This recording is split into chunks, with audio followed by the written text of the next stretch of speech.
कैलाश का वो राजा है जिसके हाथों में बजता डमरू वाला बाजा है। नीलकंठ सा रूप लिए वो जिसके मुखमंडल से निकली आभा है। योगी ज्ञानी तपस्वी साधक जो भी बोलो वो विष का प्याला पीकर भी सीधा साधा। और जहाँ आस छोड़ दे देव सभी वहाँ आता महादेव मेरा भोले बाबा है, मेरा भोले बाबा है। सावन का पावन दिन आया, सावन का पावन दिन आया, खुशी से मन रहा डोल। मैं बोल बम बोल के नाचूं, मैं बोल बम बोल के नाचूं। कांवर सजा के मैं भी कांधे पे अपने ले जाऊंगा।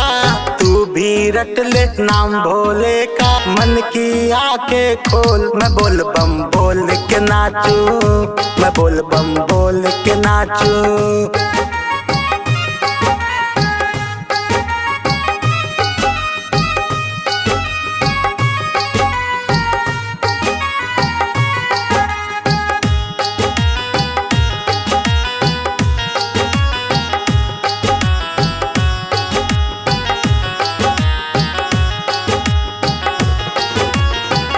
जिसको भी देखो वही देवघर की करता तैयारी है।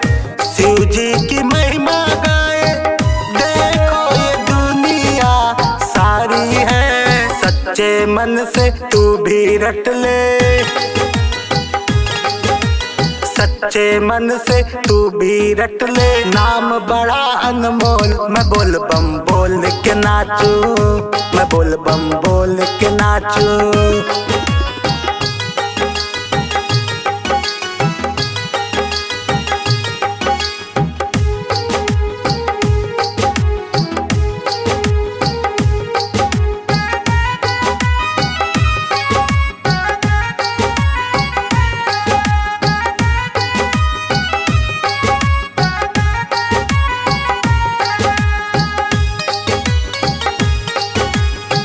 बाबा ब्रिज मोहन कहते जो भी भक्त देव घर जाएगा, भोले बाबा के दर पे हाजिरी जो भी लगाएगा। मिल जाएगी शिव की भक्ति, मिल जाएगी शिव की भक्ति, कोई न जिसका मोल। मैं बोल बम बोल के नाचूं, मैं बोल बम बोल के नाचूं।